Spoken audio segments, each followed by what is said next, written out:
शहर के नए नए डीएम साहब और उनके साथ में एसपी साहब दोनों ही अपना भेष बदलकर एक शहर की पुलिस चौकी में जाते हैं। अब वहां पर वे जैसे ही जाते हैं तो देखते हैं जो उस पुलिस चौकी के इंचार्ज होते हैं दरोगा साहब, उनके पैर टेबल पर रखे हुए हैं और पैरों को हिला रहे हैं और शर्ट के बटन भी खूट रहे हैं। दोस्तों, वो वहां पर ऐसे अपना राज चलाते हैं कि मानो इस शहर के पूरे मालिक हों और वो यहाँ के राजा हों। वो किसी की भी बात नहीं सुनते हैं और किसी के सामने अच्छे से पेश नहीं आते हैं।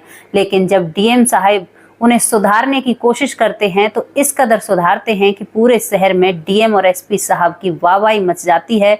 और यहाँ पर दोस्तों आप लोगों से एक बात कहना चाहते हैं, कुछ जो भ्रष्ट ये ऑफिसर होते हैं कानून में, जो 1 या 2% होते हैं, वो सभी ईमानदार ऑफिसरों के ऊपर कीचड़ उछाड़ देते हैं, क्योंकि हर इंसान एक जैसा नहीं होता।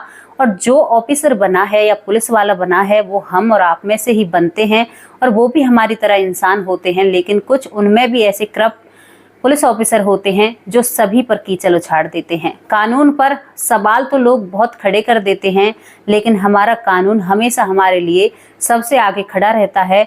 और यहाँ पर ऐसे ऐसे लोग होते हैं कि जिनकी ईमानदारी की शायद हमें एक किताब लिखनी चाहिए।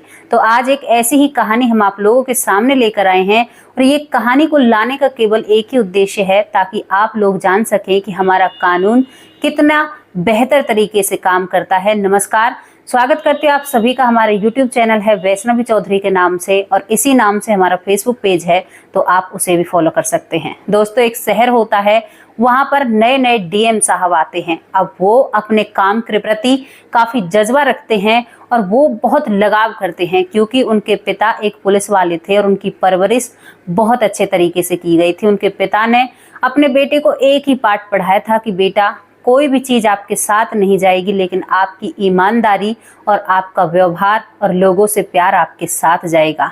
ये डीएम साहब नए नए जब इस शहर में आते हैं तो इनके पास एक शिकायत आती है एक पुलिस चौकी के जरिए। दोस्तों, उस शिकायत में लिखा होता है कि जो उस पुलिस चौकी के इंचार्ज हैं वो किसी की भी कंप्लेंट नहीं लिखते हैं, लोगों से रिश्वत लेते हैं और बहुत सारे करप्ट हुए पड़े हैं।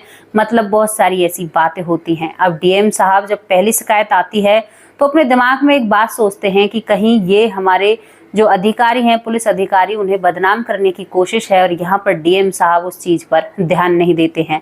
अब दोस्तों, कुछ दिन बाद दूसरी शिकायत आ जाती है तो यहाँ पर डीएम साहब का थोड़ा सा दिमाग घूम जाता है कि बार बार ये शिकायत आ रही हैं। तो डीएम साहब अपने पास एसपी साहब को बुलाते हैं। जब एसपी साहब आते हैं और डीएम साहब बात ही बातों में इन शिकायतों का जिक्र चलाते हैं तो एसपी साहब कहते हैं कि हाँ, मेरे पास भी कई शिकायत आई, लेकिन आप ही की तरह मैंने भी ये सोचा कि हमारे पुलिस ऑफिसर या कानून को लोग बदनाम करने की कोशिश कर रहे हैं।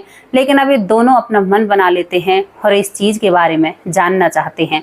अब एसपी साहब और डीएम साहब उस पुलिस चौकी जाना चाहते हैं, लेकिन फिर उनके कदम रुक जाते हैं और सोचते हैं कि अगर हम अपनी वर्दी में या उनके सामने ऐसे जाएंगे तो वो लोग हमारे सामने क्यों दिखाएंगे कि वो कैसे हैं। तो यहाँ पर दोनों ही एक प्लान बनाते हैं। दोस्तों, वो अपना भेष बदलकर उस पुलिस चौकी में जाना चाहते हैं।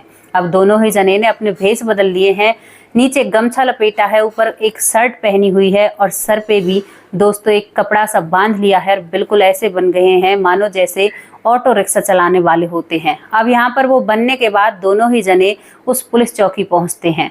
अब जैसे ही डीएम साहब और एसपी साहब पुलिस चौकी पहुँचते हैं तो वहाँ पर जो गेट पर एक गार्ड खड़ा रहता है वो कहता है कि अरे, अंदर कहाँ जा रहे हो। तो यहाँ पर डीएम साहब खड़े हो जाते हैं। वो कहते हैं कि अरे भाई, हमें दरोगा साहब से बात करनी है, क्योंकि हमारी परेशानी बहुत बड़ी है। अब गरीब का रूप रखा है तो दोस्तों भाषा में भी थोड़ा बदलाव करते हैं। और यहाँ पर जो गेट पे खड़े होते हैं पुलिस वाले, वो कहते हैं कि आपको नहीं पता अंदर कैसे जाया जाता है। तो यहाँ पर जो एसपी साहब होते हैं वो समझ जाते हैं कि ये हमसे क्या कहना चाहता है। अब एसपी साहब डीएम साहब को थोड़ी सी कोने में ले जाते हैं। वो कहते हैं कि आपको नहीं पता, ये पैसे मांगने की कोशिश कर रहा है, मैं समझ चुका हूँ। तो यहाँ पर फिर दोबारा से उसके सामने खड़े हो जाते हैं।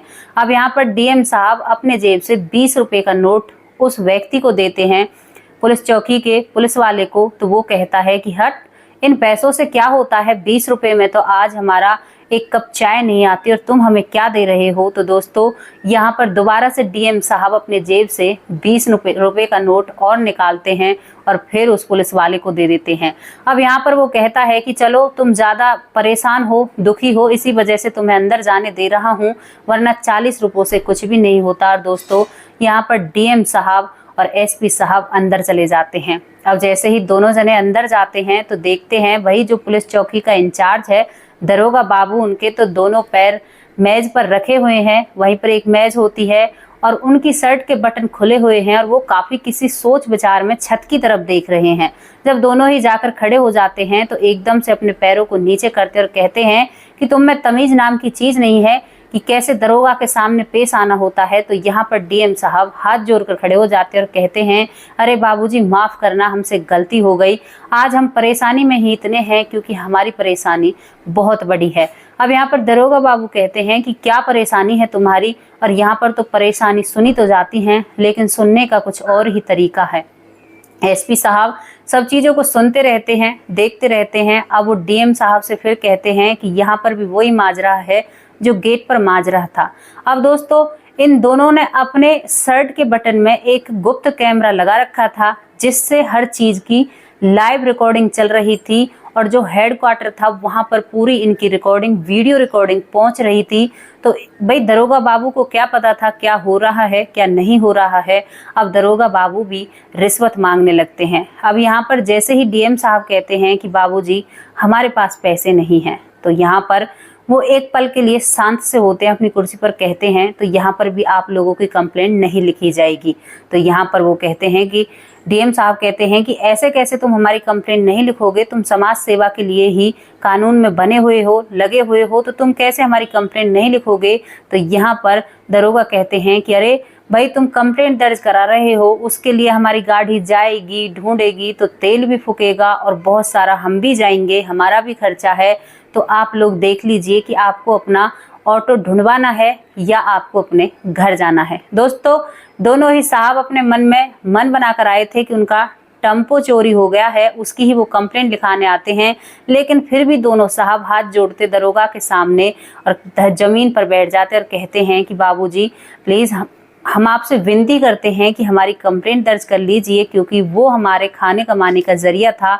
अगर आप कंप्लेंट नहीं लिखोगे और उसे नहीं ढूंढोगे तो हमारे बालक बच्चों का गुजारा कैसे होगा, हम आपसे रिक्वेस्ट करते हैं। दोस्तों लेकिन दरोगा बाबू को बिल्कुल भी रहम नहीं आता है और दरोगा बाबू जो गेट पर पुलिस वाला खड़ा हुआ है एकदम जोर से चिल्लाते हैं पुलिस स्टेशन में और कहते हैं कि कैसे भिखमंगों को तुमने मेरे पुलिस स्टेशन में एंट्री दे दी, इन्हें तुरंत यहाँ से बाहर निकालो। दोस्तों जब ये बात डीएम साहब सुनते हैं ना तो थोड़ी सी अपनी मुट्ठियों को कर्रा कर लेते हैं गुस्से में, लेकिन एसपी साहब यहाँ पर सब कुछ संभाल लेते हैं और थोड़ा सा उनके हाथ को भींचते हैं।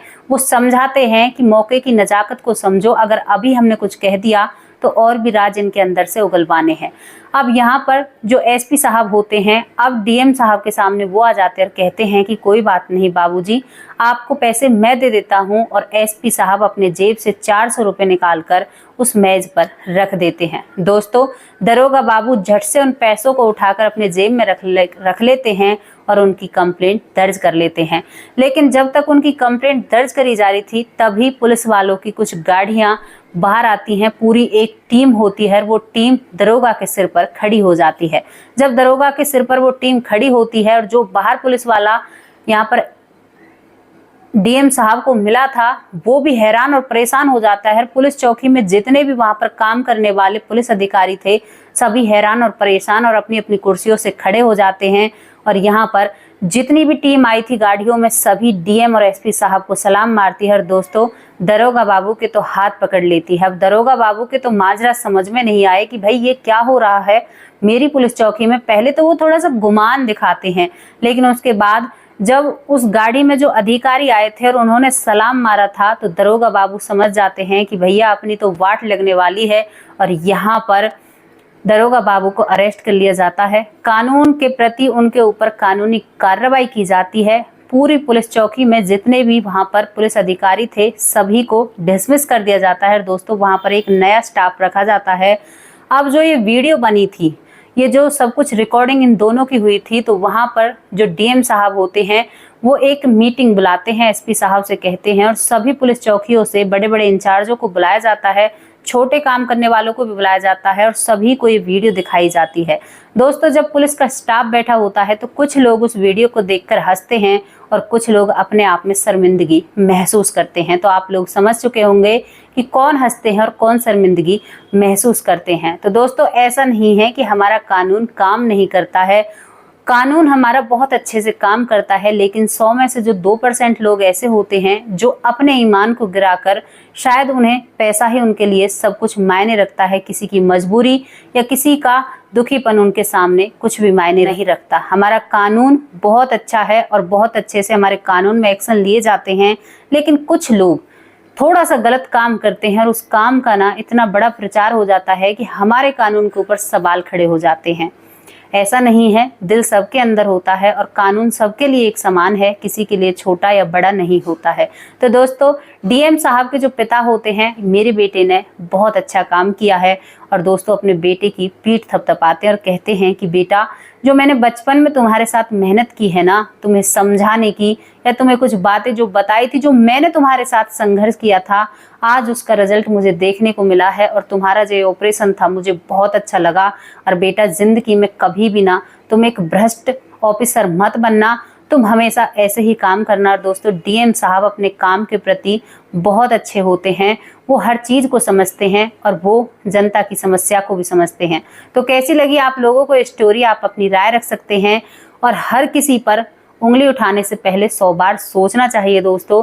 और जैसे डीएम साहब एक नेक और एसपी साहब नेक इंसान थे, ऐसे ही हमारे पुलिस डिपार्टमेंट के हर इंसान को नेक और अच्छा होना चाहिए, तभी हमारी जो जनता है वो खुश रह पाएगी और लोगों में एक जागरूकता आएगी कि हमारा कानून बहुत अच्छा है। तो कल फिर हाजिर होंगे किसी अच्छी और सच्ची स्टोरी के साथ। अब लेते हैं आप लोगों से विदा। नमस्कार, जय हिंद, जय भारत।